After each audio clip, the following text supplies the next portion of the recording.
चलिए देखिए, अब तक जो है फिजिक्स में आपको फर्स्ट चैप्टर से भी मैंने आपको 2 क्लास में न्यूमेरिकल ऑब्जेक्टिव टाइप के क्वेश्चंस बता चुका हूँ। ठीक है, मतलब अगर देखा जाए तो प्रीवियस ईयर से कुछ 50 से ज़्यादा ऑब्जेक्टिव क्वेश्चंस मैंने डिस्कस किया हूँ। देन आपको जो कल जो क्लास हुआ था, इसके बाद 2 क्लास, वो ये मतलब जो ऑब्जेक्टिव क्वेश्चन ही डिस्कस किए थे हमने, लेकिन वो इस बार जो बिहार बोर्ड ने जो मॉडल पेपर रेडी किया था उसका। ठीक है, आज हम फर्स्ट चैप्टर के सब्जेक्टिव के ऊपर लेके चलेंगे। ऑब्जेक्टिव में थोड़ा क्या होता है, बहुत ज़्यादा टाइम ले लेते हैं और बहुत कम ये होते हैं। 1 घंटे के टाइम में हम कितना ज़्यादा से ज़्यादा क्वेश्चन कर सकते हैं। अगर हम अपना स्पीड भी बढ़ाते हैं तो प्रॉब्लम होता है कि आप लोग समझ नहीं पाते, है ना। तो ये चीज़ें आप इसीलिए बोला जाता है कि आप पढ़ के आइए कम से कम। अगर उस कंसेप्ट को आप पढ़ के रखेंगे तो यहाँ पर ऑब्जेक्टिव हो या सब्जेक्टिव हो आपको समझ में आएगा। ठीक है, तो आज का जो क्लास है फर्स्ट चैप्टर आज ही हम कंप्लीट करने वाले हैं। ठीक है, जो आपका जो फर्स्ट चैप्टर उसको हम आज ही कंप्लीट करेंगे और आज का क्लास आपका ऑब्जेक्टिव का नहीं सब्जेक्टिव पे रहेगा।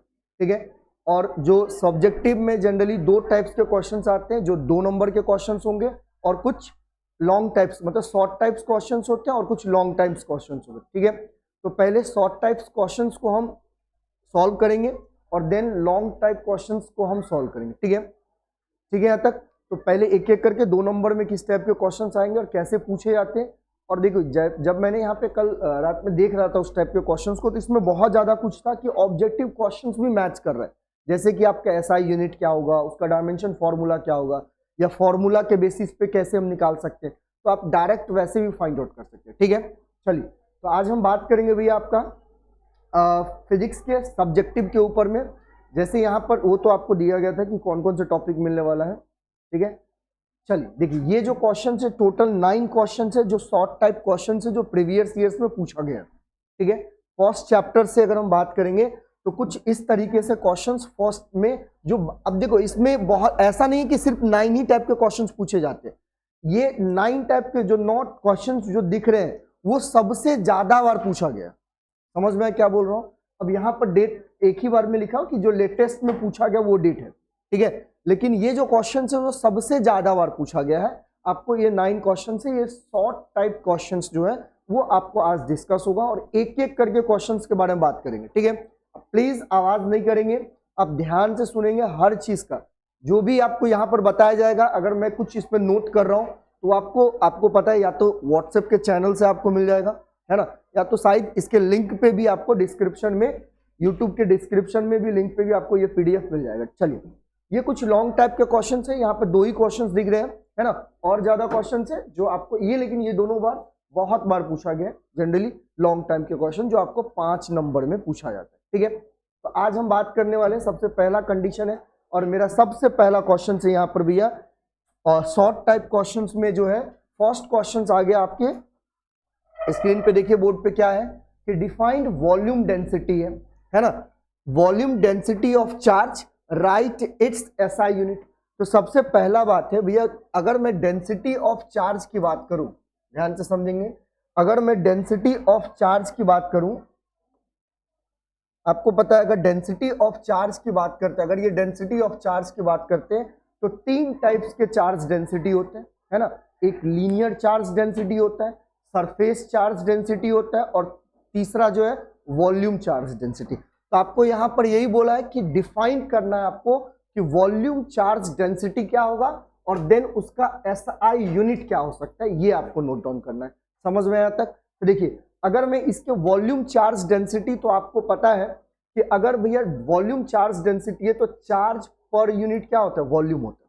समझ में आया, चार्ज पर यूनिट क्या होता है, वॉल्यूम होता है। जनरली हम इसको साइड रो डेल से डिनोटेट करते हैं। डेल जो होगा वो क्या होगा आपका Q/V होगा, मतलब चार्ज पर यूनिट वॉल्यूम होता है। यहाँ पर जो P दिया हुआ है थोड़ा सा गलत है, ये आपको डेल दे देंगे, है ना। तो यहाँ पर चार्ज पर यूनिट वॉल्यूम होता है। ठीक है, अब यहाँ पर डेफिनेशन लिखा हुआ है, देखेंगे ध्यान से कि the charge per unit volume is called the volume charge of charge है, मतलब चार्ज पर यूनिट वॉल्यूम है, वॉल्यूम चार्ज ऑफ चार्ज है। ठीक है, अब इसका एसआई यूनिट के बारे में बात करेंगे। भैया एसआई यूनिट आपको पता है, अगर चार्ज को हम बात करेंगे क्या होता है, कूलम होता है, और वॉल्यूम का क्या होगा, अगर मीटर में है तो मीटर का क्यूब, हम एसआई यूनिट की बात करें तो क्या होगा, मीटर का cube.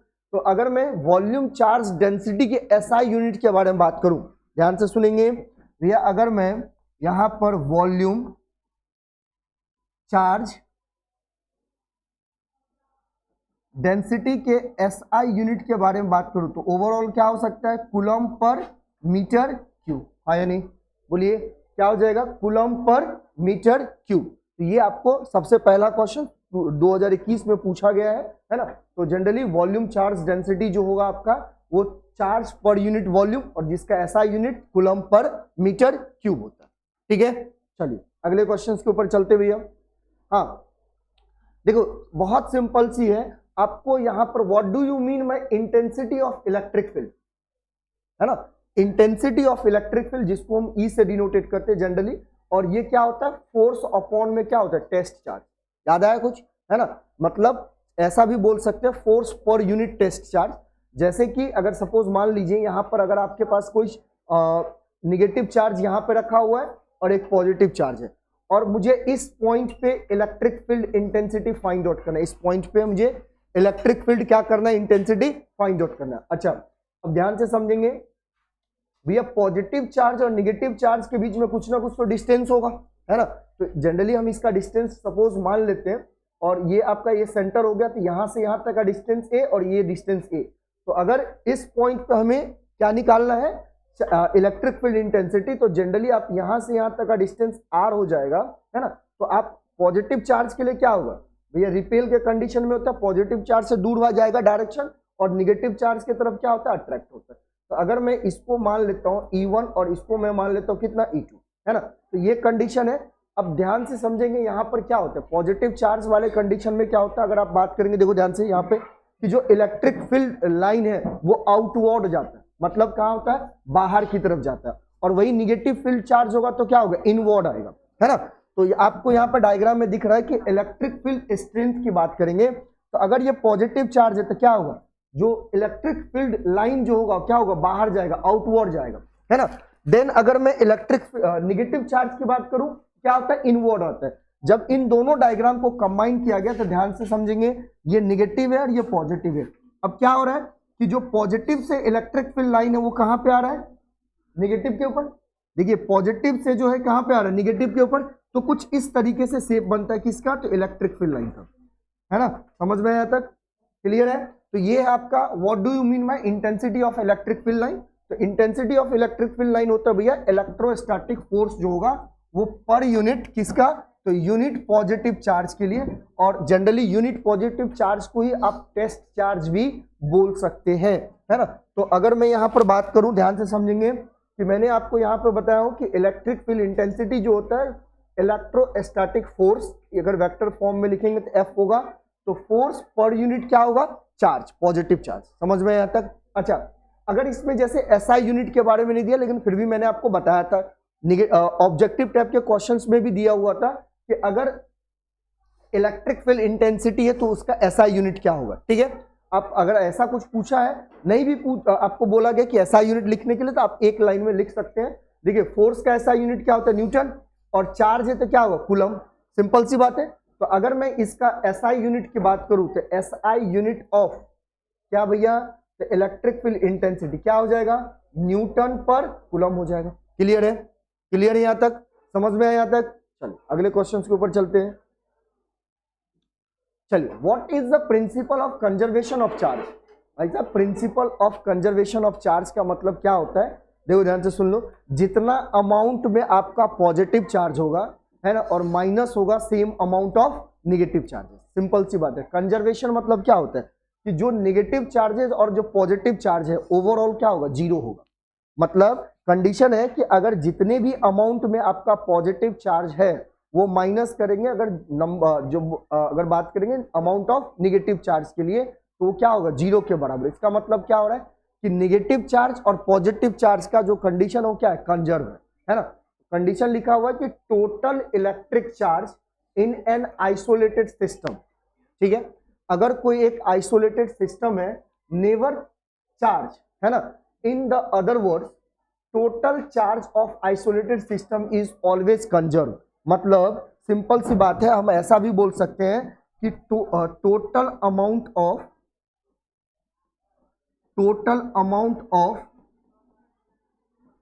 Positive charge, total amount of positive charge minus two the total amount of क्या भैया, नेगेटिव चार्ज। समझ में आया? अरे भाई अगर यहां पर क्या बोल रहा है कि अगर जो आइसोलेटेड सिस्टम है कभी भी चार्ज नहीं होगा क्योंकि वो न्यूट्रल रहेगा, है ना, कि जितना पॉजिटिव चार्ज है सेम अमाउंट में आपका नेगेटिव चार्ज है, तो दोनों तो कैंसल आउट होगा ना भाई, तो ओवरऑल चार्ज क्या मिलेगा आपको, 0 मिलेगा। और जब दोनों का अमाउंट सेम है तभी तो कंजर्व होता है ना। जनरली कंजर्वेशन में आपने बहुत सारे कंडीशन पढ़े हैं, 11th क्लास में अपने मास कंजर्वेशन पढ़े होंगे, है ना, एनर्जी को कैसे कंजर्व करते, तो वो सारे अलग अलग कंडीशन का है। तो आपने लेफ्ट साइड और राइट साइड दोनों कंडीशन में, जैसे अगर मैं सपोज मान लो एनर्जी को कैसे कंजर्व करते, तो कंडीशन हमने क्या बताए थे कि सर जो काइनेटिक एनर्जी और पोटेंशियल एनर्जी, या आप ऐसा बोल सकते हैं कि जो टोटल एनर्जी जो होगा, है ना, टोटल एनर्जी इनिशियल में और बाद में, मतलब आफ्टर और बिफोर दोनों कंडीशन क्या होगा, बराबर होगा, मतलब क्या, एनर्जी कंजर्व है। तो अगर मैं आइसोलेटेड सिस्टम की बात करूं तो जितना आइसोलेटेड सिस्टम पे पॉजिटिव चार्ज होगा उतने ही अमाउंट में क्या होगा, नेगेटिव चार्ज होगा, मतलब दोनों क्या है, कंजर्व है। अब एक चीज और, इसी में आपको एक क्वेश्चन पूछा जाता है कि अगर चार्ज पार्टिकल्स जो कंजर्व होता है उसका कुछ कुछ प्रॉपर्टीज क्या है, तो उसका सबसे मेन प्रॉपर्टी है भाई, सबसे मेन प्रॉपर्टी है, सबसे पहला आपको पता है चार्ज भैया, अगर पॉजिटिव से पॉजिटिव चार्ज है तो कंडीशन क्या होगा, यहां पर रिपेल होगा, हाँ या नहीं, क्या होगा, रिपल्सन होगा, रिपेल होगा। अच्छा, अगर आपके पास निगेटिव टू निगेटिव चार्ज है तो उस कंडीशन में भी क्या होता है, रिपेल होता है। समझ में आ रहा है? अगर यहां पर पॉजिटिव चार्ज से निगेटिव चार्ज है तो उस कंडीशन में क्या होगा, अट्रैक्ट होगा, है ना। तो आपको अगर कंजर्वेशन का जो अगर प्रॉपर्टी पूछे तो आप ये भी लिख सकते हैं कि मतलब जो चार्ज में क्या होता है, रिपल्सन एंड अट्रैक्शन भी होता है। समझ में यहां तक क्लियर है? कोई डाउट बोलिए, कोई डाउट नहीं ना? चलिए आगे चलते हैं। हाँ भाई ये ड्रॉ, अभी देखो, अभी मैंने आपको बताया था ये कंडीशन में कैसे ड्रॉ करना है। ये देखिए ड्रॉ है, सिंपल सा, आपको कुछ नहीं करना था। 2 नंबर में क्वेश्चन पूछा गया है कि सिंपल सा है, draw line of force of electric field due to a system of 2 equal point charge. मतलब अगर ये देखो, ध्यान से सुन लेंगे, पहले ध्यान से सुन लेंगे। यहां पर आप देख रहे हैं आपको कैसा पूछा है, due to system of 2 equal point charge के बारे में। यहां पर एक पॉजिटिव चार्ज है और एक निगेटिव चार्ज है ना। तो जो मैंने इलेक्ट्रिक फील्ड लाइंस ड्रॉ किया हूं, आप देखिए ध्यान से, क्या होता है, पॉजिटिव चार्ज से आउटवर्ड जाता है बाहर की तरफ, और निगेटिव चार्ज से क्या होता है, इनवर्ड होता है। मतलब यहाँ पे एरो का साइन आपको दिख रहा है कि जो पॉजिटिव चार्ज से क्या हो रहा है भैया, बाहर निकल रहा है, हाँ या नहीं। देखिए पॉजिटिव चार्ज से कहाँ निकल रहा है, बाहर, और कहाँ की तरफ जा रहा है, तो निगेटिव चार्ज की तरफ। समझ में आया? आप अगर इस तरह की बात करें तो ये पॉजिटिव चार्ज से क्या होगा, बाहर की तरफ जा रहा है, हाँ या नहीं, बोलिए, समझ में आ रहा है? अच्छा, और ये निगेटिव चार्ज की तरफ किधर जाएगा, अंदर की तरफ। समझ में? तो पॉजिटिव चार्ज आपका क्या होगा, आउटवर्ड होगा, है ना, और नेगेटिव चार्ज क्या होगा, इनवर्ड होगा इलेक्ट्रिक फील्ड लाइन के लिए। क्लियर है? तो अगर आपसे बोला गया है डायग्राम बनाने के लिए तो कुछ इस तरीके से डायग्राम होता है इसका। अच्छा देखिए, इसमें तो आपको 2 इक्वल पॉइंट ऑफ चार्ज बोला था, है ना। तो अब इक्वल पॉइंट ऑफ चार्ज मतलब, या तो देखिए अब ऐसा नहीं बोला है कि दोनों का अमाउंट सेम है, हो सकता है एक पॉजिटिव एक निगेटिव हो, इस तरीके से डायग्राम। अगर मान लो दोनों के दोनों आपका भैया पॉजिटिव हो, है ना, तो चार्ज यहां पे देखिए दोनों के दोनों पॉजिटिव हो, मतलब क्या हो रहा है भैया, दोनों से तो क्या होगा, इलेक्ट्रिक फील्ड लाइन आउटवर्ड ही जाएगा, बाहर की तरफ जाएगा, है ना। ये कंडीशन क्या, अगर ये पॉजिटिव है ये भी बाहर की तरफ जा रहा है, और इधर भी पॉजिटिव तो बाहर की तरफ जाएगा, है ना। अगर निगेटिव हो तो उस कंडीशन में क्या होगा, इनवर्ड होगा, क्या होगा, इनवर्ड होगा, मतलब अंदर की तरफ आएगा। तो आपको इलेक्ट्रिक फील्ड लाइंस जो है, आपको अगर डायग्राम पूछा है तो आपको कुछ लिखना नहीं इसमें, सीधा पेन मतलब पेंसिल पकड़िएगा और आराम से उसका डायग्राम बना दीजिए। नीट और क्लियर डायग्राम होगा तो बेटर है। आप अगर कोई फील्ड लाइन आप यहाँ पे जनरेट कर रहे हैं तो आप कोशिश करें कि इस पे एक बार अगर पेंसिल चल गया तो आप दोबारा ना करें, ज्यादा से ज्यादा रबर ना उसको रब करें, नहीं तो रबर में क्या होता है, आप रब करेंगे ब्लैक पड़ जाता है, धब्बा टाइप का, तो वो चीज से आप बचिए। जितना आपका नीट एंड क्लीन डायग्राम होगा नंबर आपको पूरा मिलेगा। ठीक है, क्लियर है? चलिए अगले क्वेश्चन के ऊपर चलते भैया। अगला क्वेश्चन, आपका अगला क्वेश्चन ये रहा, डाई इलेक्ट्रिक स्ट्रेंथ। भाई साहब डाई इलेक्ट्रिक स्ट्रेंथ, और एक और इसी में दिया है रिलेटिव परमियाबिलिटी। क्या दिया है? Relative permeability. देखो डाई इलेक्ट्रिक अगर मैं स्ट्रेंथ की बात करूं, सबसे पहले डाई इलेक्ट्रिक स्ट्रेंथ क्या होता है उसके बारे में बात कर लेते हैं। सिंपल सा डाई इलेक्ट्रिक है, डाई का मतलब क्या हो जाएगा? डाई है, डाई का मतलब क्या हो जाएगा? सिंपल सी बात है ना। तो अगर दो इलेक्ट्रिक फील्ड के स्ट्रेंथ के बारे में बात किया कि कितना क्या होगा, ठीक है। अब देखो ध्यान से, पहले क्या लिखा हुआ इसके बारे में फिर मैं आपको बताता हूं कि मैक्सिमम इलेक्ट्रिक फील्ड जो होगा that a dielectric can withstand without breaking down is known as its dielectric strength. क्या बोला यहां पर? ध्यान से समझेंगे कि जो मैक्सिमम इलेक्ट्रिक फील्ड लाइन, ठीक है, at dielectric can withstand without breaking down is known as क्या होगा भैया? डाई इलेक्ट्रिक स्ट्रेंथ हो गया, ठीक है। अब डाई इलेक्ट्रिक मतलब कुछ तो भी भैया किसी चीज के बारे में बात कर रहा है, जैसे एयर हो गया, ध्यान से समझेंगे भैया। पेपर है, लेकिन पेपर कैसा? ऑयल वाला। आप जब लगा देते हैं ना ऑयल, आप देखे होंगे कि जब कोई पेपर में जनरली होता है, आप लोग जब मतलब डब्बा में खाना वाना भर के तो उसका ऑयल जो किसी पेज पे लग जाता है, तो आप उसको चलाइए, पेन चलेगा क्या? पेन नहीं होता जनरली। अगर दूसरे कंडीशन से बात करें तो फ्रिक्शन लेस हो जाता है पेन, अगर फ्रिक्शन होगा तभी पेन चलेगा। यहाँ पर कंडीशन अलग है, लेकिन अगर पेपर की बात करेंगे तो ये ऑयली पेपर होगा, पैराफिन हो गया है ना, माइका हो गया और ग्लास हो गया। हर मतलब अलग अलग सब्सटेंस है जिसका डाइलेक्ट्रिक कांस्टेंट आपको दिया हुआ है। क्या है डाइलेक्ट्रिक कांस्टेंट? क्या होता है भैया? म्यू आर होता है। क्या होता है? Mu R. अगर डाइलेक्ट्रिक कांस्टेंट की बात करेंगे तो एयर के लिए 1 लेते हैं जनरली, है ना। आप फ्री स्पेस की बात करेंगे तो वहां पर क्या आएगा? 1 आएगा, है ना। ऑयल्ड पेपर के लिए क्या होगा? 2 हो जाएगा, कांस्टेंट की वैल्यू क्या होगा? बढ़ जाता है। देन पैराफिन के लिए 2.25, है ना, और देन माइका 6 हो जाएगा, और ग्लास के लिए कितना होता है? 8 होता है, ठीक है। तो ये आपका क्या है? डाइलेक्ट्रिक स्ट्रेंथ है। किसका? तो इलेक्ट्रिक फील्ड का। क्लियर है? अब देखो इसी में आपको दोनों कंडीशन पूछा था, एक तो डाइलेक्ट्रिक स्ट्रेंथ पूछा था, एक रिलेटिव परमियाबिलिटी पूछा हुआ था, ठीक है। देखिए रिलेटिव परमियाबिलिटी की बात करेंगे, यहाँ पर डाइलेक्ट्रिक कांस्टेंट है, डाइलेक्ट्रिक स्ट्रेंथ दिया हुआ इसमें जो किलो वोल्ट पर सेंटीमीटर दिया हुआ है, कूलम मीटर, है ना, सॉरी कूलम मीटर है, ठीक है। किलो वोल्ट पर जो फॉर्म है, ध्यान से देखना। यहां पर भाई इसका फॉर्मूला मुझे कोई बता सकता है क्या? बोलिए तो। अगर मैं इसकी फॉर्मूला की बात करूं तो आप मुझे बता सकते हैं रिलेटिव परमियाबिलिटी का मतलब क्या होगा? Relative permeability mu R use होता है, म्यू आर अपॉन क्या होता है? म्यू अपॉन में म्यू नॉट। अरे हाँ, यानी म्यू आर अपॉन में क्या होता है? देखो ध्यान से, म्यू आर अपॉन में क्या होगा? म्यू अपॉन में म्यू नॉट।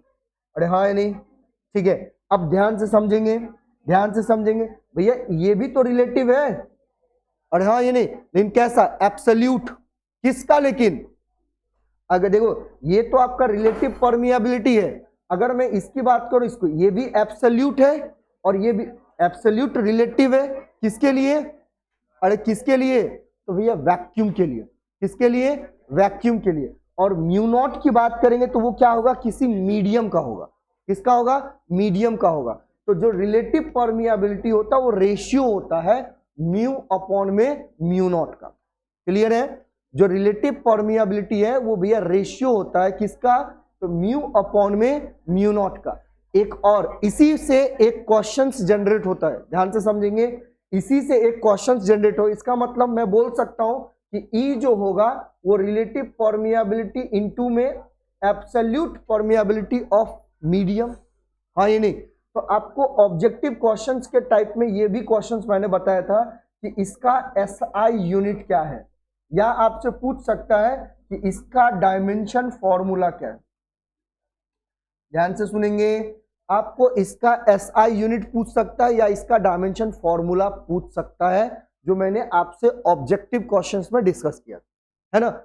ये टाइप है। एक और मैंने कल बताया था फोर्सफुली कि आप उसको जाके देखेंगे, शायद आप लोग कल तो देखे नहीं होंगे।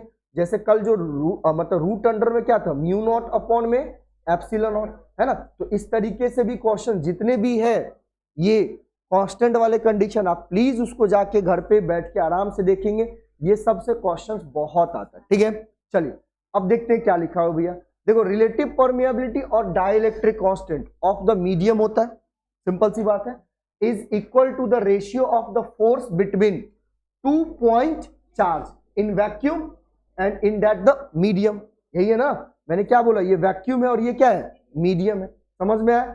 अब देखो फोर्स मतलब क्या होगा, फ्री स्पेस की बात कर रहा हूं, किसके लिए, फ्री स्पेस।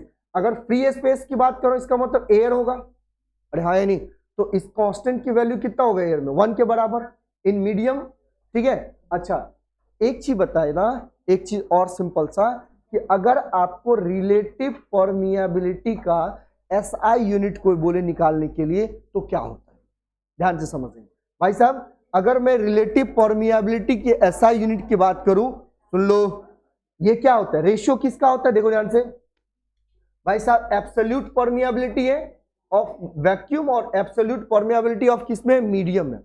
ये दोनों वैल्यू तो सेम है, अगर दोनों वैल्यू सेम, जनरली ये वैक्यूम के लिए और ये मीडियम के लिए जो फॉर्मूला होगा, जो इसका एसआई यूनिट होगा, दोनों के लिए तो सेम होगा, और इन दोनों का क्या निकाल रहे हैं, रेशियो, और रेशियो ही क्या निकलता है, रिलेटिव परमिएबिलिटी। तो क्या इसका एसआई यूनिट क्या होगा, हम इसको क्या बोल सकते हैं, ये यूनिट लेस होगा, बोलिए क्या होगा, ये यूनिट लेस होगा। याद रखेंगे जो रिलेटिव परमिएबिलिटी है उसके पास कोई यूनिट नहीं होता है, यूनिट लेस होता है, मतलब it has no unit and no dimension. देखिए आपको यहां से भी आपको आंसर मिल जाएगा, क्लियर है ना, क्या होगा, ये कोई यूनिट नहीं होता और डायमेंशन लेस होता है, क्लियर है। चलिए हाँ, इसमें आपको दिया है फॉर वैक्यूम और एयर के लिए, फोर्स के लिए ये तो आपको पता है, मीडियम के लिए क्या होगा, है ना, और मीडियम के लिए 1/4 पाई एप्सिलॉन और m लेते हैं, Q1 Q2 अपॉन, ये तो आपको पता है।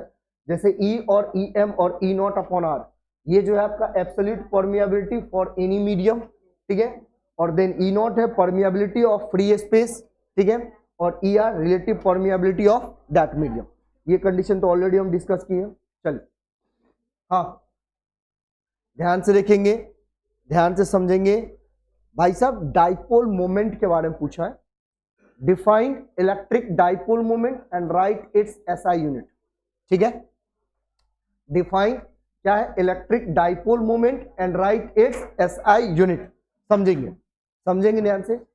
आप इलेक्ट्रिक डाइपोल मोमेंट को देखो ध्यान से देखेंगे भैया, इलेक्ट्रिक डाइपोल मोमेंट को जनरली हम P से डिनोटेट करते हैं, किससे डिनोटेट करते हैं, P से। और जो इलेक्ट्रिक डाइपोल मोमेंट होता है उसका फॉर्मूला क्या होता है, बता सकते हैं कोई, भैया उसका जो फॉर्मूला होता है वो चार्ज मल्टीप्लाई बाय क्या होता है, डिस्टेंस होता है ना। वो डिस्टेंस किसका है, तो उन दोनों चार्ज के बिटवीन, अगर सपोज मान लो जैसे अगर कोई एक पॉजिटिव चार्ज है और यहाँ पर कोई एक निगेटिव चार्ज है, तो इन दोनों चार्ज के बीच में भैया कोई एक सेंटर पॉइंट होगा जिसको हम O मान लेते हैं। तो यहाँ से यहाँ तक का डिस्टेंस A और यहाँ से यहाँ तक का डिस्टेंस A, तो टोटल डिस्टेंस कितना कहलाएगा, 2A कहलाएगा। अरे हाँ, ये नहीं, तो डाइपोल मोमेंट क्या होता है, सबसे पहला कंडीशन मोमेंट क्या होता है, तो मोमेंट मतलब क्या होगा, लगने वाला फोर्स और डिस्टेंस। तो कंडीशन क्या होगा भैया, अगर मैं इसको डाइपोल मोमेंट की बात कर रहा हूँ, डाइपोल मोमेंट भी एक टाइप का क्या है, यहाँ पर देखो ये हटा दो, वेक्टर ही है, P बराबर क्या हो जाएगा, Q क्रॉस, मतलब इनटू में क्या होगा 2A, मतलब ये क्या है, डाइपोल मोमेंट है। क्या है, सिंपल सा डेफिनेशन के हिसाब से बात करेंगे, ध्यान से सुनने हैं। देखो product of one charge, product of one charge मतलब magnitude of the dipole length of an electric dipole is called electric dipole moment. Product of one charge और क्या होगा, magnitude and the dipole, magnitude की बात किया है, यहाँ पे ब्रैकेट कंप्लीट है, and the dipole length of an electric dipole is called क्या होगा, इलेक्ट्रिक डाइपोल। मतलब Q इंटू में क्या होगा, इन दोनों के बीच का डिस्टेंस कितना है भैया, 2A है, क्या होगा 2A, ठीक है। अब देखो ध्यान से, यहाँ पर डायग्राम ऑलरेडी दिया हुआ है, ध्यान से समझेंगे। इधर देखो, अगर डाइपोल हमारे पास 2A है और इंटू में क्या है, चार्ज है, भैया ये तो लेंथ है, ये क्या है आपका लेंथ है, जिसको आप किस में मेजर करते हैं, मीटर के फॉर्म में, हाँ ये नहीं। अच्छा इधर सुनेंगे भाई साहब, ये तो आपका क्या है, ये तो आपका क्या है, चार्ज है ना, और चार्ज को आप जनरली किस में, कूलम में, है ना। तो अगर मैं इलेक्ट्रिक डाइपोल मोमेंट की बात करूं, इसके एसआई यूनिट का, इसका एसआई यूनिट क्या हो जाएगा, क्या मैं लिख सकता हूं कूलम मीटर। भैया सेंटीमीटर नहीं, क्या है ये, कूलम मीटर है। क्या है ये, कूलम मीटर है। हाँ तो सीएम है, इसका मतलब ये नहीं चीफ मिनिस्टर, ये मतलब सेंटीमीटर, ठीक है। भैया आपको यहाँ पर कूलम मीटर, क्लियर है ना। देखिए यहाँ पर इसको डिनोटेड जो करेंगे वो पी से डिनोटेड करेंगे, ऑलरेडी बता चुका हूं, देखो ध्यान से, डिनोटेड करेंगे, पी से डिनोटेड करेंगे। और जो direct negative charge to positive charge होता है, इसका डायरेक्शन की बात करते हैं तो कभी भी मतलब डाइपोल मोमेंट होगा, उसका जो डायरेक्शन जो होता है वो निगेटिव चार्ज से किधर होता है, पॉजिटिव चार्ज की तरफ। मतलब अगर हम बात करेंगे यहां पर देखो, इधर देखिए ध्यान से, भैया निगेटिव चार्ज इधर है और पॉजिटिव चार्ज, उसका जो डायरेक्शन क्या होगा, इधर की तरफ होगा। इसका डायरेक्शन क्या होगा, कभी भी निगेटिव चार्ज से किधर होगा, पॉजिटिव चार्ज के तरफ। क्लियर है। चलिए अगला क्वेश्चन, अगले क्वेश्चन के ऊपर चलते भैया। वाह, अब आपको यहां पर एक कंडीशन बताना है, ध्यान से समझेंगे। मैंने ये सुन लो, ये क्वेश्चंस की अगर बात करेंगे तो मैंने आपको आपको ये क्वेश्चंस बहुत क्लियरली बताया था, सुन लो। और कहां बताया था वो भी मैं बताता हूं। जैसे आपको पता है कि अगर रेस्ट चार्ज है तो वहां पे इलेक्ट्रिक फील्ड जनरेट होगा, भैया मूविंग है तो मैग्नेटिक फील्ड जनरेट होता है, तो मैग्नेटिक फील्ड लाइंस भी जनरेट होता है। आपको मैंने एक कंडीशन बताया था, और सेम क्वेश्चन से यहां पर भी, कि दो मैग्नेटिक फील्ड लाइन एक दूसरे को इंटरसेक्ट क्यों नहीं करता, रीजन है ना। और इसके पीछे हमने आपको दो रीजन बनाए थे। या आप ये भी मैंने आपको बताया था कि अगर कोई magnetic field line suddenly turns क्यों नहीं ले सकता, है ना। तो अब क्वेश्चन यहां पर ऐसे ही बोला है कि व्हाई डू इलेक्ट्रिक लाइन, ठीक है, of force never intersect each other to equipotential surface intersect. बहुत सिंपल सा भाई साहब, यहां पर आपको मैग्नेटिक को हटा के क्या दे दिया, इलेक्ट्रिक लाइन, फील्ड लाइन दिया। अब इसके बारे में यही पूछ रहा है आपसे कि दो इलेक्ट्रिक लाइन मतलब इलेक्ट्रिक फील्ड लाइन एक दूसरे को इंटरसेक्ट क्यों नहीं कर रहा है ना, किसी भी इक्विपोटेंशियल सरफेस या इंटरसेक्शन की तरफ। अब देखो मैंने आपको बताया था कि भैया अगर देखो जनरली क्या होता है, जो लाइंस जो फॉर्म करते हैं वो कर्व शेप में होता है ना। अगर मैं उसके डायरेक्शन की बात करूं, अगर मैं उसके डायरेक्शन की बात करूं तो डायरेक्शन आपको कौन बताएगा, तो उस मतलब उस लाइंस पे, उस कर्व पे हमें क्या ड्रॉ करना पड़ता है, क्या ड्रॉ करना पड़ता है, तो भैया टेंजेंट ड्रॉ करना पड़ता है। बोलिए क्या ड्रॉ करना पड़ता है, टेंजेंट्स ड्रॉ करना। और जो टेंजेंट्स का जो डायरेक्शन होगा वही किसका डायरेक्शन होगा, तो उस फील्ड लाइन का। क्लियर है ना भैया। अगर आप कोई भी फील्ड लाइन है, जैसे अगर मुझे इस पॉइंट पे, देखो ध्यान से, अगर मुझे इस पॉइंट पे लाइन ड्रॉ करना तो क्या करेंगे, इस पे हमें क्या करना पड़ेगा, एक टेंजेंट ड्रॉ करना पड़ेगा। और जो टेंजेंट का जो डायरेक्शन होगा वही क्या होगा, उस फील्ड लाइन का डायरेक्शन होगा, है ना। और भाई साहब एक चीज ध्यान से समझेंगे, आपको पता है कि या तो देखो ध्यान से, अगर आपका लाइन कर्व है, क्या है, लाइन कर्व है, तो उस कंडीशन में हर एक एक पॉइंट पे आपका डायरेक्शन क्या होता है, चेंज होता है। क्लियर है यहां तक। अब बात करते हैं रीजन के बारे में कि देखिए क्यों नहीं होता है। अब समझेंगे यहां पे, देखो ध्यान से भाई साहब, अगर सपोज मान लो किसी इक्विपोटेंशियल सरफेस के ऊपर कोई दो फील्ड लाइन इंटरसेक्ट कर गया, मान लेते फिलहाल कि अगर किसी दो इक्विपोटेंशियल सरफेस के ऊपर कोई एक मतलब जो है इलेक्ट्रिक फील्ड लाइन इंटरसेक्ट कर गया, ठीक है।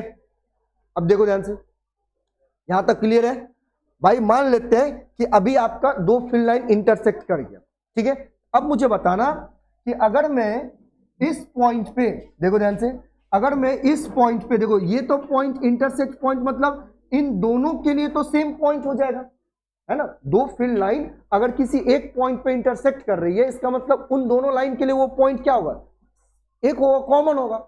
चलिए अगर मैं अगर इस पॉइंट पे इस लाइन के लिए, इस इलेक्ट्रिक फील्ड लाइन के लिए अगर मैं टेंजेंट्स ड्रॉ करूं तो क्या इसका टेंजेंट्स इधर होगा, अरे हाँ नहीं, अच्छा। अगर भैया इस फील्ड लाइन के लिए अगर मैं टेंजेंट्स ड्रॉ करूं तो क्या इसका इलेक्ट्रिक फील्ड लाइन मतलब टेंजेंट्स का डायरेक्शन इधर होगा, है ना। अब आप खुद बताओ, आप खुद मुझे बताइएगा कि भैया अगर आप कहीं जा रहे हो, है ना, रास्ते में आपको लेफ्ट और राइट मुड़ना है, तो क्या आप दो पार्ट अपने आप को बांट लोगे, एक पार्ट लेफ्ट में जाएगा और एक पार्ट क्या राइट में जाएगा, भाई जा तो कहीं एक ही साइड जा सकता है, अरे हाँ ही नहीं है ना। या तो आप ऐसा नहीं कि आप साइकिल देखो, साइकिल पे जा रहे हो, साइकिल को ऐसे हाँ तू जा इधर हम जा रहे इधर, नहीं ना भाई, सिंपल सी बात है। सुन लो तो भाई ये ए, सुनिएगा भैया, मैंने अभी आपको क्या बताओ, तो इस पे क्या हो रहा है, जो इंटरसेक्ट कर रहा है, जो इंटरसेक्ट कर रहा है, जिस पॉइंट पे इंटरसेक्ट कर रहा है वहां पर देखिए क्या मिल रहा है आपको, उस इलेक्ट्रिक फील्ड लाइंस का कितने, 2 डायरेक्शन मिल रहे हैं, और जो पॉसिबल नहीं है। समझ में आया क्या बोल रहा हूं मैं? इसी जो इंटरसेक्ट कर रहा है उस पॉइंट पे उस लाइन का 2 डायरेक्शन मिल रहे हैं, और भैया इंसान एक है, डायरेक्शन 2 है। ऐसा कभी पॉसिबल हो सकता है क्या? बिल्कुल पॉसिबल नहीं हो सकता है। और यही रीजन है भैया कि आपका जो इलेक्ट्रिक फील्ड लाइंस फोर्स जो है वो कभी भी एक दूसरे को इंटरसेक्ट नहीं करता। क्लियर? अब देखो एक इसी में आता है, अगर कभी पूछ दे आपका कि जैसे ये कर्व आ रहा है और जैसे सडनली ये क्या किया, टर्न ले लिया, तो ये भी कंडीशन है। इसका मतलब भी ये हो जाता है कि इस पॉइंट पे इसका कितने डायरेक्शन, 2 डायरेक्शन।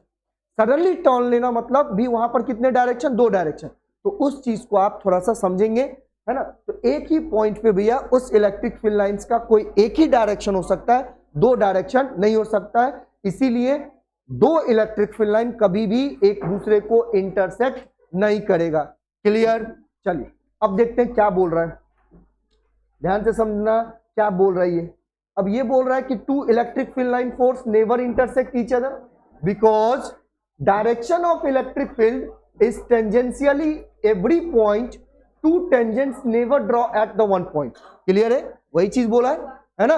अच्छा, no 2 equipotential surface never intersect each other, वही तो मैंने आपको बताया है ना कि भैया 2 लाइन आपस में किसी भी एक पॉइंट पे इंटरसेक्ट नहीं कर सकता है। रीजन ये है कि टेंजेंट्स जो ड्रॉ करते हैं वो आपको 2 डायरेक्शन बताते हैं, और किसी एक पॉइंट पे कोई भी सरफेस लाइन का जो इलेक्ट्रिक फील्ड लाइन है उसका डायरेक्शन 2 पॉसिबल नहीं हो सकता है। क्लियर? यहां तक कोई दिक्कत है? बोलिए, कोई प्रॉब्लम? चलिए आगे चले, आगे चले, चलिए। हाँ भाई, ये इक्विपोटेंशियल सरफेस है, ध्यान से समझना। इक्विपोटेंशियल सरफेस का मतलब थोड़ा सा भी यहां पर बात करेंगे। अभी देखो ध्यान देखेंगे, ध्यान से सुन लीजिए। ये डायग्राम है ना, और ये डायग्राम आप देख रहे हैं यहां पे कि अगर कोई एक ये सर्कुलर जो फॉर्म है ये एक इक्विपोटेंशियल है ना, और जो इलेक्ट्रिक फील्ड लाइन है कभी भी एक दूसरे को इंटरसेक्ट कर रहा है क्या? अरे करेगा क्या? नहीं ना। अभी यहां पर आपको सीधा दिख रहा है, लेकिन जनरली अगर ये है तो कहीं दूसरे जाएगा। देखो मतलब ये देखिए, इसका मतलब ये क्या, आउटवर्ड है। 100% इस सेंटर के पीछे कौन सा चार्ज होगा, कौन सा चार्ज होगा? अरे भैया पॉजिटिव होगा ना। कौन सा चार्ज होगा? पॉजिटिव। अरे भैया आउटवर्ड है, बाहर की तरफ निकल रहा है ना, तो यहां पर कौन सा चार्ज होगा? पॉजिटिव। अगर यही निगेटिव चार्ज होता तो, ध्यान से समझते हैं भैया, अगर यही निगेटिव चार्ज होता तो, समझ में आ रहा है? समझ में आ रहा है यहां पे? क्लियर है? क्लियर है यहां पे? अब देखो सुन लो, अब कहने का मतलब ये है कि इक्विपोटेंशियल सरफेस क्या बोलते हैं भैया, एक ऐसा सरफेस जिसमें उस फील्ड लाइन का जो स्ट्रेंथ जो होगा ना, या इंटेंसिटी की बात करेंगे, वो हर पॉइंट पे आपको क्या होगा, सेम मिलेगा, कांस्टेंट होता है। चाहे आप जैसे अगर यही मैंने ड्रॉ किया हूं, तो अगर मैं इसको मान लेता हूं एक सर्कल, ठीक है, तो इस सर्कल के अंदर मतलब ये जो सरफेस है, इक्विपोटेंशियल सरफेस है, इसके अंदर चाहे आप यहां पर बात करो या इधर बात करो, इधर या इधर, हर पॉइंट पे उसका स्ट्रेंथ क्या होगा, सेम होगा, मतलब कांस्टेंट होता है। तो उसी सरफेस को आप क्या बोलते हैं, इक्विपोटेंशियल सरफेस। क्लियर? ध्यान से समझे यहां पे, देखो ध्यान से भैया, equipotential surface is the surface, है ना, W क्या है, a constant value of the potential all point on the surface. Clear है? ये भैया पता नहीं W क्या है। देखो, an equipotential surface is a surface, है ना, a constant value of potential. Constant value मतलब हर एक पॉइंट पे, चाहे आप यहां पर निकालिए, यहां पर निकालिए, यहां पर निकालिए, चाहे यहां पर निकालिए, है ना, हर पॉइंट पे आपको क्या होगा भैया, सेम मिलेगा, वैल्यू क्या होगा, कांस्टेंट होगा। तो उसी टाइप्स के सरफेस को हम क्या बोलेंगे, इक्विपोटेंशियल सरफेस। क्लियर है? अरे क्लियर है यहां तक? अब देखो, सुन लो, सुनिएगा। अब ऐसा नहीं है भाई, अगर एक चीज और ध्यान से समझेंगे, अगर मैं इसके रेडियस को बढ़ा दूं, अगर मैं इसके रेडियस को बढ़ा दूं तो क्या होगा? तब तो यहां पर रीजन का ये कर जाता है ना? समझना, ध्यान से समझना भाई। इसका मतलब ये है कि आप उस सरफेस की पॉइंट की बात कर रहे हैं। मैं क्या बोल रहा हूं समझे? यहां पर मैंने जो आपको अंदर बताया हूं, इसका मतलब ये है कि आप इस सर्कुलर की बात कर रहे हैं। ध्यान से समझना, समझिएगा मैं क्या बोल रहा हूं। आप इसके सरकमफ्रेंस पे आप कहीं पर भी जाएंगे, आपको हर पॉइंट पे आपको पोटेंशियल जो होगा क्या मिलेगा? सेम मिलेगा। चाहे आप इसके लेंथ को बढ़ा भी दोगे ना, तो जो भी इलेक्ट्रिक फील्ड है इस पे भी आपको क्या मिलेगा? सेम मिलेगा। क्लियर है यहां तक? है ना? तो चाहे इसको आप छोटा रखो या बड़ा रखो, उस सरफेस पे आपको जो पोटेंशियल जो होगा ऑल क्या होगा? कांस्टेंट होगा, मतलब सेम होगा, है ना? तो उस टाइप्स के सरफेस को ही हम क्या बोलते हैं भैया? इक्यू पोटेंशियल सरफेस। इक्यू मतलब सेम है, पोटेंशियल आपको पता है, पोटेंशियल डिफरेंस के बारे में बात कर रहा हूं, सरफेस मतलब कोई रीजन होगा। क्लियर है? क्लियर है? चलिए अगला क्वेश्चन। हाँ देखिए, अभी मैंने आपको चार्ज डेंसिटी के बारे में बताया था। क्या दिया है? बेसिक प्रॉपर्टी, और कितना लिखना है? सिर्फ 2। वैसे बहुत सारे टाइप से जो आपके नोट्स में लिखा हुआ है, मतलब भैया basic property of electric charge की बात करेंगे तो डिफरेंट टाइप्स के टाइप्स है जो आपके नोट्स में लिखा हुआ है। तो यहां पर क्या है कि आप चार्ज को भैया कंजर्व कर सकते हैं, चार्ज को आप क्या कर सकते हैं? क्वांटाइज कर सकते हैं। आप इसमें एक और चीज ऐड कर सकते हैं भैया। यहां पर आपका, आप देखो तीसरे नंबर की बात करें तो आप क्या कर सकते हैं भैया? ईच चार्ज जो होगा रिपेल एंड अट्रैक्ट, है ना? आप ऐसा भी बोल सकते हैं, रिपेल एंड अट्रैक्शन प्रॉपर्टी। ठीक है भैया, रिपेल और अट्रैक्शन। चार्ज के पास क्या होता है? चार्ज क्या, अगर पॉजिटिव चार्ज है तो उसके पास ऐसी प्रॉपर्टी है कि एक दूसरे को क्या कर सकता है? रिपेल कर सकता है। अगर वो निगेटिव चार्ज है तो एक दूसरे को क्या कर सकता है? रिपेल कर सकता है। अगर कोई पॉजिटिव चार्ज और निगेटिव चार्ज, तो उस कंडीशन में क्या होगा? अट्रैक्ट होगा। तो ये प्रॉपर्टी है। आपको सिर्फ 2 प्रॉपर्टी बोला गया था, तो आप भैया चार्ज को कंजर्व भी कर सकते हैं। और इस टाइप का भी क्वेश्चन हमने देखे जिसमें मैंने आपको क्या बताया हूं? हाँ कंजर्वेशन ऑफ चार्ज में मैंने आपको क्या बताया कि total amount of charge, sorry हाँ भैया, टोटल अमाउंट ऑफ, आप बोलेंगे पॉजिटिव चार्ज, है ना, माइनस होगा minus total amount of negative charge. Clear है यहां तक? बोलिए हाँ या नहीं? और क्वांटाइजेशन ऑफ चार्ज तो ऑलरेडी आपको पता है ना? एन जो मतलब बड़ा वाला क्यू जो होता है भैया वो एन ई के बराबर होता है ना? Quantization of charge. तो ये कंडीशन है, बेसिक प्रॉपर्टी है इलेक्ट्रिक चार्ज का। 2 नंबर में पूछा गया था, सिर्फ आपको प्रॉपर्टी लिखना था, उसको एक्सप्लेन नहीं करना है। क्या करना है? सिर्फ नोट डाउन करना है इसके बारे में, प्रॉपर्टी क्या है। तो आप अगर नोट्स पढ़ेंगे तो आपको नोट्स में कम से कम 5 से 6 टाइप्स की प्रॉपर्टी लिखा गया है, आपसे सिर्फ 2 प्रॉपर्टी पूछा गया। क्लियर है? चलिए अगले क्वेश्चन के ऊपर। भैया यहां तक आपका जो 9 क्वेश्चंस का जो शॉर्ट था, जो बार बार और रिपीट हो रहा था बार बार फर्स्ट चैप्टर से, वो मैंने कंप्लीट किया, है ना? और होपफुली थोड़ा सा मैं फास्ट हूं, मैं मानता हूं, क्योंकि भैया चैप्टर हमें पूरा कंप्लीट करना है ना? अगर आपको कोई डाउट है तो आप प्लीज ऑफलाइन वाले आप मुझे बाहर मिल लेंगे। ऑनलाइन वाले को कोई डाउट है तो भैया आप व्हाट्सएप पे आपका जो लिंक है वो उस पर आप मैसेज जरूर कर देना सर को, वो क्वेश्चन हमें मिल जाएगा, देन मैं आपको उसका सॉल्यूशंस भी प्रोवाइड कर दूंगा। ठीक है? आपको ये सारे कंडीशन यहाँ पे बताया जाएगा। अब देखेंगे भैया 5 नंबर का क्वेश्चन, जो लॉन्ग टाइप के क्वेश्चन है इस चैप्टर से। जनरली मैंने अब यहाँ पर 2 क्वेश्चन लिए हूँ, सुन लो, जो मैंने आपको पहले ही बता चुका हूँ। यहाँ पर कितने क्वेश्चन लिए हैं? 2 क्वेश्चन, जो लॉन्ग टाइप में बार बार पूछा गया। ठीक है? और दोनों सुन लेंगे, दोनों एक दूसरे का डेरिवेशन है। क्या ये? डेरिवेशन है। ठीक है? तो थोड़ा सा आप जल्दी रेडी हो जाए फास्टली। ठीक है? ये देखो लिख रही है अभी, अरे आपको पीडीएफ मिल जाएगा, जल्दी करेंगे, जल्दी करो, जल्दी करो, फास्ट करो।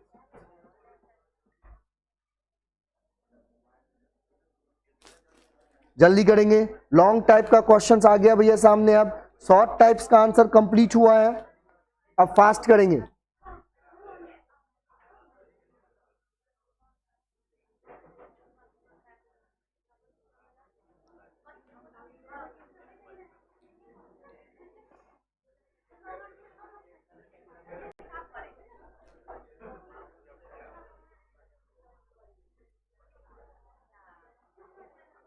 चलिए चलिए स्टार्ट करें, चलिए छोड़िए भाई साहब, हाँ सुनेंगे, सुन लो। यहां पर आपको डेरिवेशन है, वैसे ऑफलाइन वाले आपको पता है डेरिवेशन आपके कॉपी में लिखा हुआ है पीछे। मैं अभी बोल रहा हूं भैया, तुम चारों जो है कल से नहीं आओगे यहाँ पे, मैं क्लियरली बोल रहा हूं, लाइव पे बोल रहा हूं, सारे मैनेजमेंट भी सुन रहे होंगे। तुम ऑफलाइन में यहां पर नहीं बैठोगे कल से, मेरे क्लास में तो खासकर नहीं दिखोगे।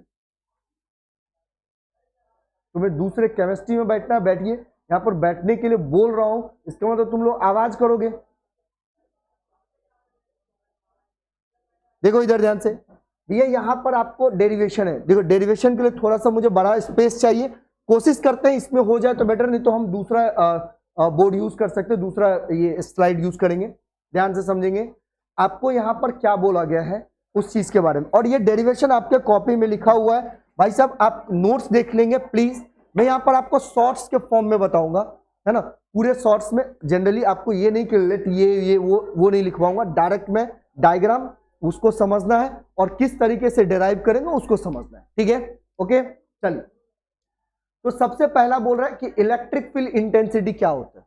तो भाई साहब आपको पता है, और मैंने 2 नंबर में बताया कि इलेक्ट्रिक फील्ड इंटेंसिटी जो होता है वो E बराबर में भैया आपका force per unit test charge होता है या पॉजिटिव चार्ज होता है।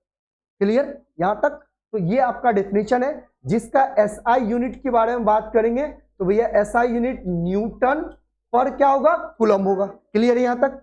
तो अगर आपको सिंपल सा एक लाइन में पूछा हुआ था कि डिफाइंड इलेक्ट्रिक फील्ड इंटेंसिटी, तो इलेक्ट्रिक फील्ड इंटेंसिटी जो होगा भैया वो force per unit test charge या तो पॉजिटिव चार्ज बोल सकते हैं, ठीक है। तो फोर्स का SI यूनिट न्यूटन होता है और चार्ज का कूलम, तो ओवरऑल जो इलेक्ट्रिक फील्ड है इंटेंसिटी उसका SI यूनिट क्या हो जाएगा, न्यूटन पर कूलम। क्लियर है? अब देखो अगला क्वेश्चन क्या है इसी में, आपको 5 नंबर के लिए भैया ये derive an expression for electric field intensity at point situated on the axis of electric dipole. भाई साहब यहां पर आप गौर दीजिएगा, मतलब ध्यान दीजिएगा, इसका मतलब ये है, आप इसको थोड़ा ध्यान से देखेंगे, यहां पर आपको क्या बोला है, एक्सिस ऑफ डाइपोल, मतलब क्या है इसका मतलब कोई और एक एक्सिस होता है ना। तो भाई 2 एक्सिस होते हैं, एक होता है एक्सिस ऑफ डाइपोल और एक होता है इक्वेटोरियल एक्सिस। मैं समझा देता हूं, फिर डेरिवेशन के पास चलेंगे, ध्यान से समझेंगे, टाइम अभी अपने पास बहुत है, 2 ही क्वेश्चन है, पूरा टाइम उसी पे लेंगे, ध्यान से समझो।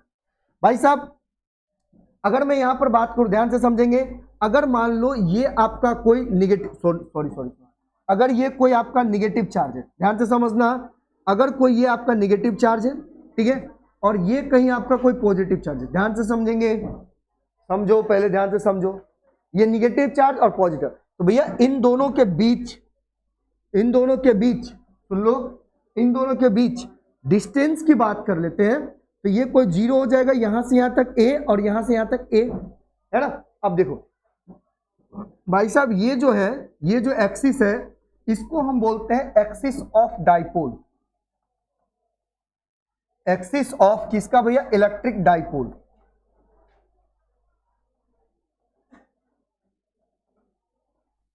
क्या बोलेंगे इसको, एक्सिस ऑफ इलेक्ट्रिक डाइपोल। एक दूसरा होता है जो इक्वेटोरियल होता है। कंडीशन क्या है इक्वेटोरियल का, कि सर वो मिड पॉइंट में होगा, ध्यान से समझे, वो इन दोनों चार्ज के कहां होगा, मिड पॉइंट में होगा, लेकिन एक्सिस ऑफ डाइपोल के क्या होगा भैया, परपेंडिकुलर। क्लियर? क्या समझा रहा हूं, समझे?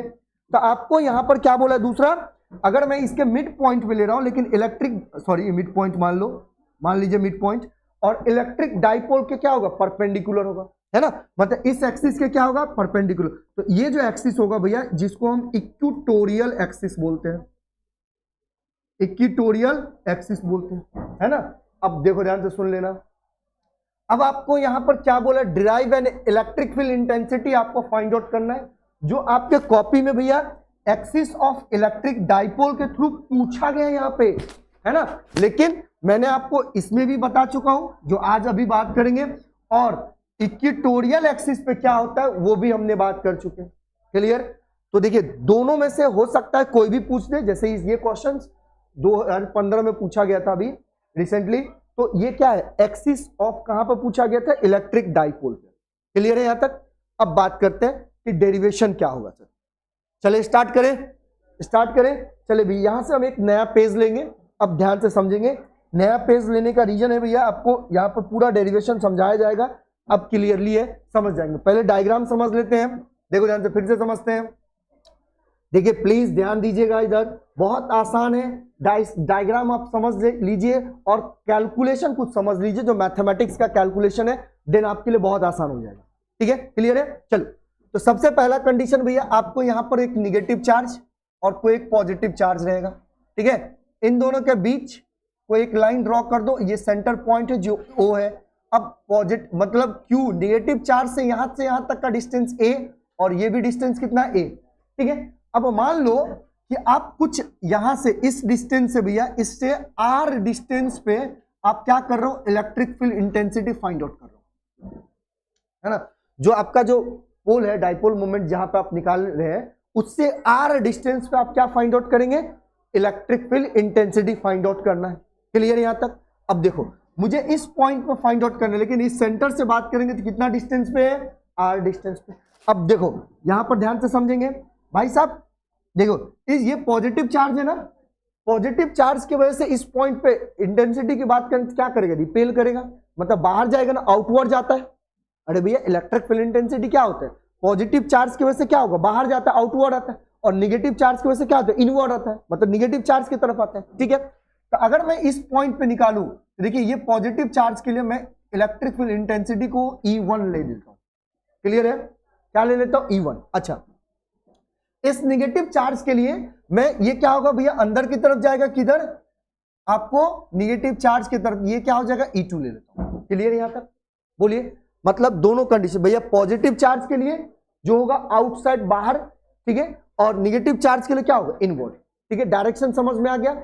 अब देखो अगर मैं यहां पर डाइपोल मोमेंट की बात करूं, तो डाइपोल मोमेंट की कैसे, उसका डायरेक्शन क्या होता है डाइपोल मोमेंट का, तो निगेटिव टू पॉजिटिव। तो भैया सिंपल सी बात है, देखो ध्यान से, अगर मैं डाइपोल मोमेंट जिसको आप P से डिनोटेट करते, क्या इसका डायरेक्शन सही है, निगेटिव से कहां जा रहा है, पॉजिटिव की तरफ, क्लियर है, क्लियर है यहां तक। अच्छा, अब देखो फॉर्मूला के हिसाब से बात करें भैया, ध्यान से समझना, फॉर्मूला के हिसाब से बात करेंगे, मैं इसको दो पार्ट्स में, इसमें कुछ रफ वर्क मैं समझाऊंगा, ध्यान से समझना, इसमें कुछ रफ वर्क मैं समझाऊंगा, देन डेरिवेशन पे चलेंगे। ये डायग्राम क्लियर है सबका क्लियर है। अब देखिए ध्यान से समझेंगे भैया, फॉर्मूला के हिसाब से बात करूंगा तो इलेक्ट्रिक फील्ड इंटेंसिटी जो आपका होता है वो फोर्स अपॉन में क्या होता है, पॉजिटिव टेस्ट चार्ज, है ना। तो अब फोर्स की बात कर लेते, ध्यान से समझना, फोर्स क्या होता है, 1 अपॉन में 4 पाई होता है एप्सिलॉन नॉट। अगर भैया Q नॉट अपॉन में Q ले लेते फिलहाल, ठीक है, डिवाइडेड बाय क्या होगा, Q नॉट, है ना, R का स्क्वायर, हम लिख सकते हैं क्या इसको ऐसा, है ना भैया, Q नॉट से Q नॉट कैंसिल, इसका मतलब इलेक्ट्रिक फील्ड का फॉर्मूला क्या हो जाएगा, 1 अपॉन में 4 पाई एप्सिलॉन नॉट, भैया बड़ा सा चार्ज, जिस चार्ज के लिए आप निकाल रहे हैं, और अपॉन में क्या होगा, इनके बीच में डिस्टेंस R का स्क्वायर, क्लियर है। अब देखो, अब मैं यहां पर E1 के लिए निकालना चाहता हूं, किसके लिए, तो इस पॉजिटिव चार्ज के लिए निकालना चाहता हूं, ठीक है। आप मुझे हेल्प करेंगे भैया, बताइएगा थोड़ा ध्यान से, इस फॉर्मूला को ध्यान में रखेंगे प्लीज, इस फॉर्मूला को आप लोग ध्यान में रखेंगे। अब दिमाग में फिट कर लीजिए कि अगर मुझे E1 चाहिए तो क्या मैं लिख सकता हूं 1 अपॉन में 4 पाई एप्सिलॉन नॉट, भैया पॉजिटिव चार्ज है तो इसके लिए Q यूज करते हैं, अपॉन भैया डिस्टेंस क्या होगा, समझो भैया, समझिए थोड़ा ध्यान से, आपको यहां से यहां तक का ही डिस्टेंस चाहिए, हाँ या नहीं, यहां से कहां तक का डिस्टेंस चाहिए, यहां तक का, लेकिन भैया यहां से यहां तक का डिस्टेंस दिया है क्या आपके पास, गिवन नहीं है, लेकिन हाँ भैया इस पॉइंट से इस पॉइंट तक का डिस्टेंस कितना है r।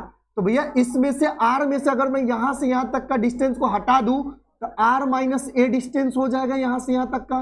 बोलिए क्लियर है यहां तक? इसका मतलब r के जगह पे क्या लिख सकता हूं, r माइनस a का। बोलिए दिक्कत, कोई दिक्कत नहीं ना? अच्छा अब ध्यान से समझना, इसी तरीके से भैया अगर मैं E2 निकालूंगा तो क्या होगा, 1/4 पाई एप्सिलॉन नॉट हो जाएगा। बोलिए 1/4 एप्सिलॉन नॉट हो जाएगा। ठीक है, अब देखो ये निगेटिव चार्ज के वजह से E2 निकाल रहे थे, यहां पर भी मैग्नीट्यूड तो आपका सेम होगा, बस साइन कन्वेंशन अलग अलग है। ये पॉजिटिव है तो ये निगेटिव है ना? तो अमाउंट तो चार्ज का सेम रहेगा, तो Q लिख दे। अब देखो ध्यान से भैया, अब आपको इस पॉइंट से यहां तक का डिस्टेंस चाहिए, वो डिस्टेंस गिवन नहीं है लेकिन हम निकाल सकते हैं। देखो ध्यान से, यहां से यहां तक का डिस्टेंस कितना है बाबू, r है, और फिर अगेन यहां से यहां तक का डिस्टेंस, तो क्या मैं इसको लिख सकता हूं r प्लस a का होल स्क्वायर। हाँ ये नहीं? अच्छा अब बताना इसमें से अब मैं क्या कर सकता हूं। देखो मुझे नेट इंटेंसिटी फाइंड आउट करना है। क्या फाइंड आउट करना है, मतलब ओवरऑल इसमें टोटल जो नेट इंटेंसिटी है वो कितना होगा। तो क्या मैं आपको, देखो मैं समझा देता हूं, क्या मैं इसको ऐसा लिख सकता हूं कि E1 जो होगा वो ग्रेटर देन होगा E2 का। बोलिएगा E1 जो होगा वो ग्रेटर देन होगा E2 का। हाँ या नहीं? समझो समझो समझो भैया, भाई एक चीज समझते हैं, 1/4 pi epsilon not Q constant, ठीक है, 1/4 पाई एप्सिलॉन नॉट कांस्टेंट, मतलब जो खेल है इसी का है। हाँ या नहीं? ये आपका किसके लिए, E1 के लिए, और ये किसके लिए, E2 के लिए। क्लियर है यहां तक? अच्छा अब ध्यान से समझना, ये डिस्टेंस r है, r में से आप क्या कर रहे हैं, -1 कर रहे हैं, कम कर रहे हैं ना? क्या कर रहे हैं भैया, कम कर।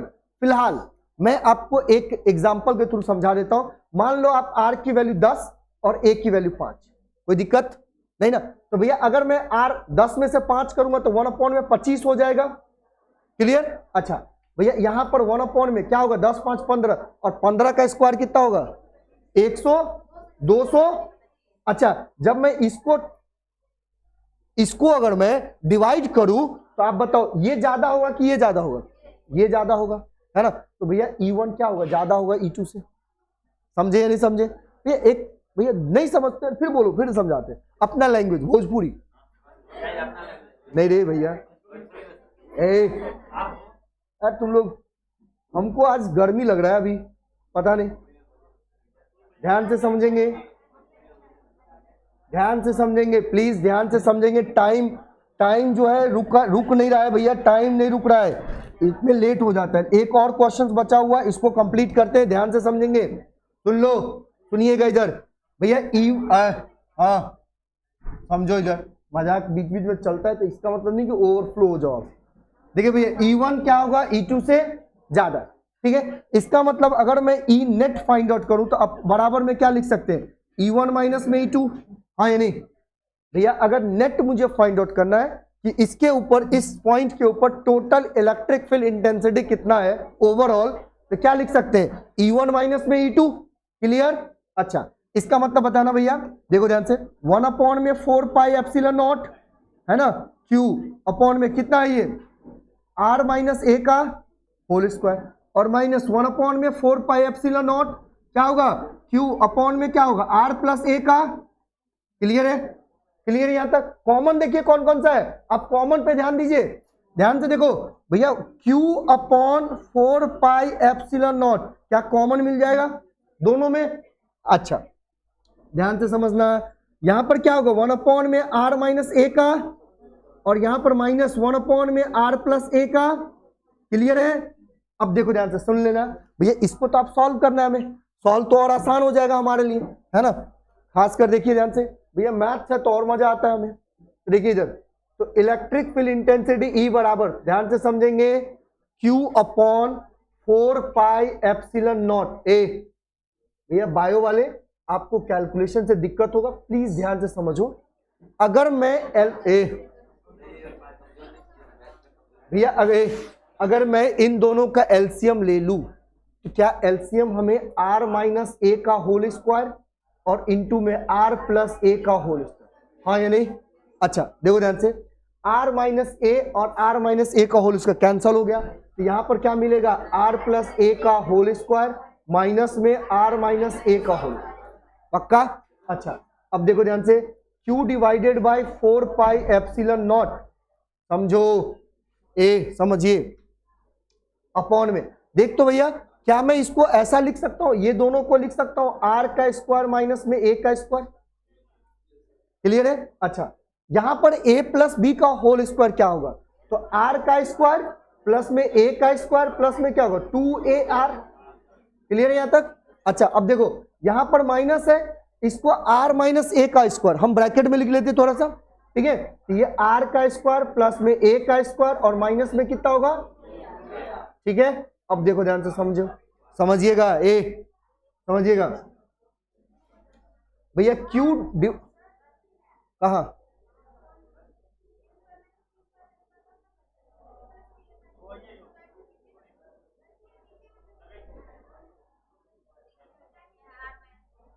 हाँ ये गलती है पक्का, इसका मतलब तुम मैथ्स का स्टूडेंट ही नहीं हो, छोड़िए।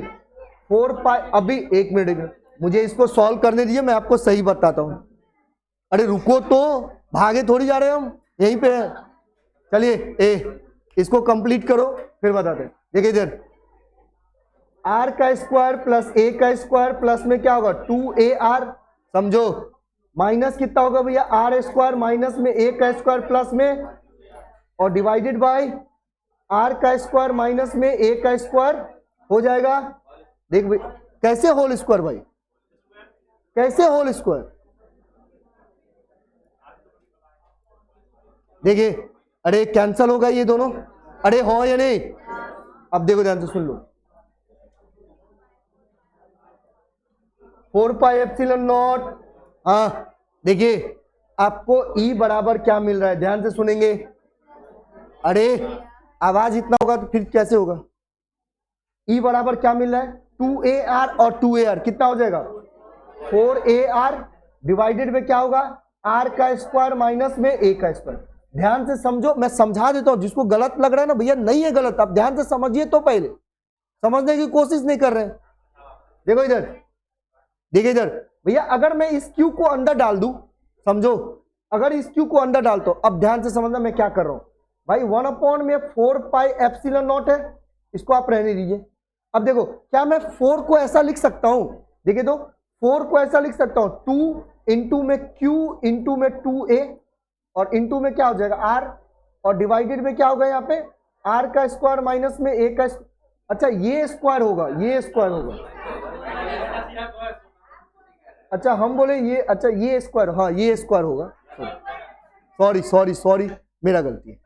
चलिए हाँ देखिए इधर, हाँ चलो देखो ए, ध्यान से समझेंगे, ए ध्यान से समझेंगे भाई साहब। ए अगर सपोज मान लो, अगर आप सपोज मान लीजिए, यहां पर ध्यान से समझेंगे, यहां पर ध्यान से समझेंगे, देखो ध्यान से, अगर आप सपोज मान लीजिए कि आपका जो r की जो वैल्यू है उस a से बहुत बहुत बहुत बड़ा है, क्या है भैया, जो r है, r जो है वो a से क्या है, बहुत बहुत बहुत बड़ा है।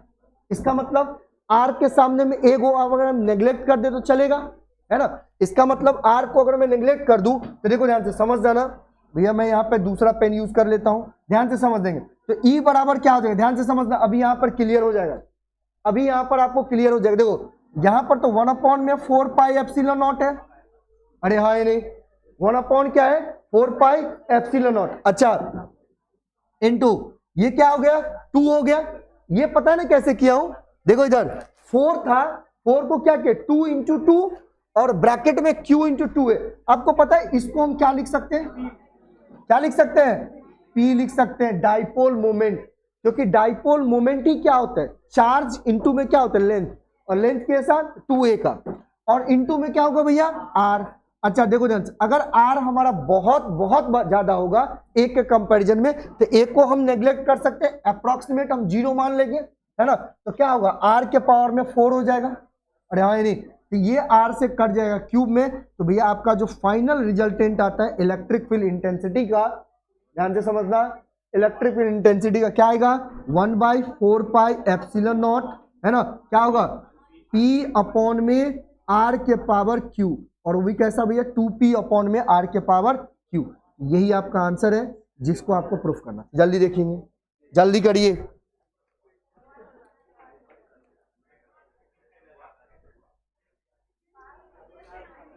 ठीक है, ए देखो, हाँ ये जो मैंने अब यहां पर चेंज किया हूं, ए यहां पर चेंज, ये जो P है भैया याद रखेंगे, जो P जो होगा आपका चार्ज इनटू में क्या होता है 2A होता है, चार्ज डाइपोल मोमेंट, इसलिए मैंने यहां पर चेंज किया हूं। ये जो क्वेश्चंस था आपका कुछ 5 नंबर में कि आपको derive an expression electric field intensity at a point situated on the axis of electric dipole moment, ठीक है, तो कुछ इस तरीके से होगा और कुछ देन इस तरीके से होगा, ठीक है। चलिए लास्ट क्वेश्चन आज का सुन लो भैया, कल से अब तुम लोग को बैठना यहां पे मना कर दूंगा, पक्का मैं मना कर दूंगा सबको, ध्यान से समझेंगे। देखो लास्ट क्वेश्चन से भैया, derive expression for the torque, ठीक है, टॉर्क के लिए बारे में बोल रहा है, by the electric dipole in the external electric field, मतलब इलेक्ट्रिक डाइपोल के थ्रू आपको क्या निकालना है, यहां पे इलेक्ट्रिक फील्ड का टॉर्क निकालना है।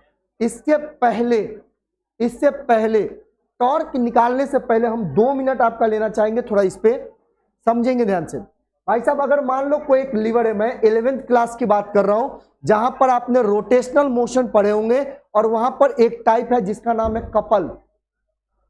क्या नाम है? कपल।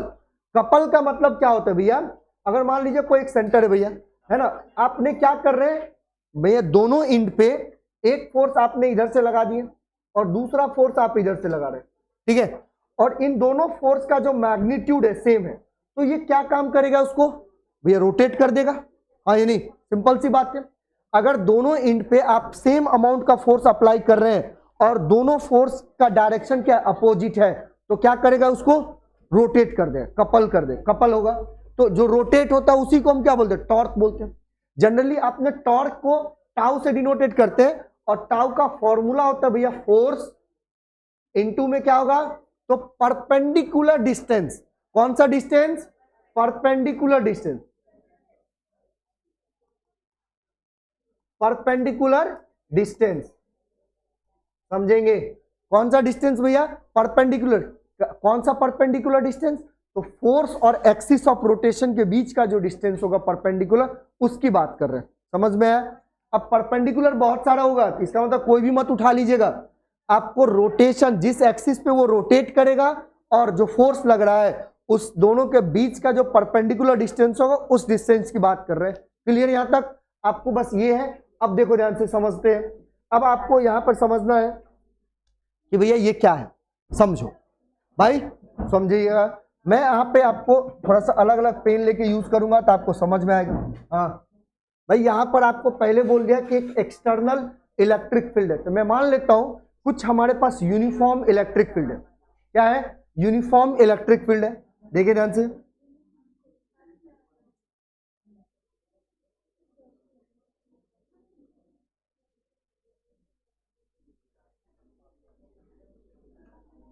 हाँ ठीक है, अब देखो ध्यान से सुन लो, यूनिफॉर्म कुछ इलेक्ट्रिक फील्ड है, समझेंगे।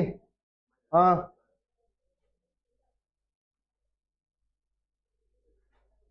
इधर देखो भैया, कोई यहां पर एक आपको टेस्ट चार्ज एक यहां रखा हुआ है, कोई दूसरा टेस्ट चार्ज यहां पर रखा हुआ है, ठीक है, और इनके बीच यहां पर जिसका डाइपोल मोमेंट यहां पर होगा, मान लेते ओ पॉइंट पे ये डिस्टेंस आपको ए दिया हुआ और ये भी डिस्टेंस ए दिया हुआ, यहां पर कुछ पॉजिटिव क्यू चार्ज होगा और यहां पर मान लेते कुछ निगेटिव क्यू चार्ज, ठीक है ना।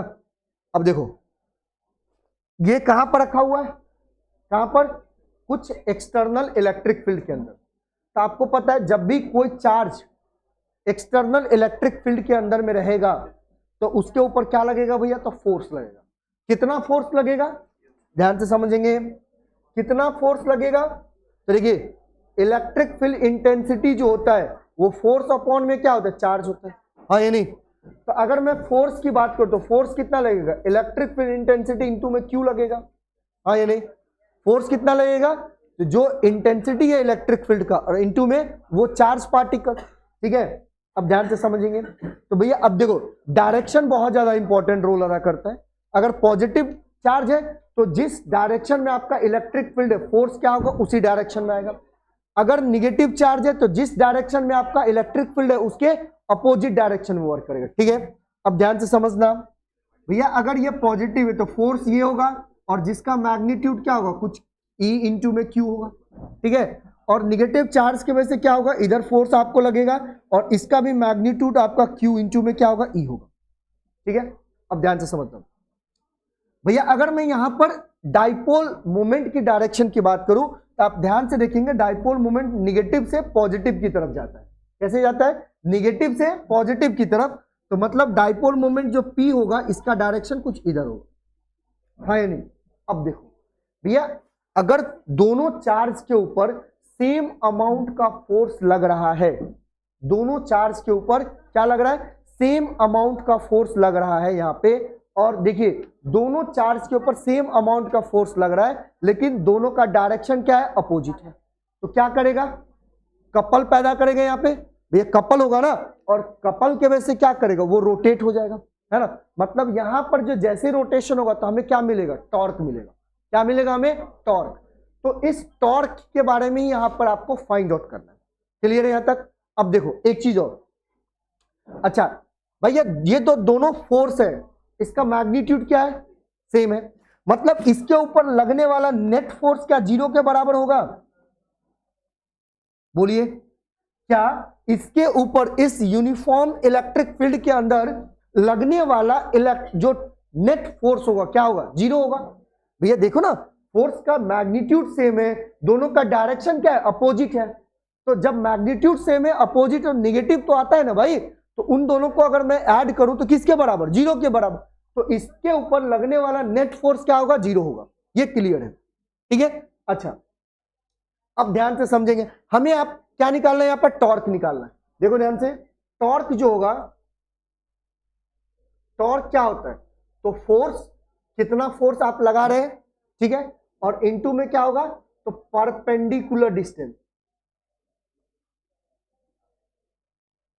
परपेंडिकुलर डिस्टेंस, समझ में आ रहा है क्या बोला हूं, फोर्स इनटू में परपेंडिकुलर डिस्टेंस, मतलब दोनों के बीच का जो परपेंडिकुलर होगा वो भी हम ले सकते हैं, जैसे ये फोर्स और इस फोर्स के बीच का परपेंडिकुलर डिस्टेंस। अच्छा भाई, ये जो चार्ज है ध्यान से समझना, ये पॉजिटिव चार्ज, ये निगेटिव चार्ज के बीच का डिस्टेंस 2a दिया हुआ है, लेकिन ये जो 2a है उन दोनों फोर्स के परपेंडिकुलर डिस्टेंस के बराबर नहीं है, समझे ना। तो हमें यहां पर परपेंडिकुलर डिस्टेंस निकालना पड़ेगा।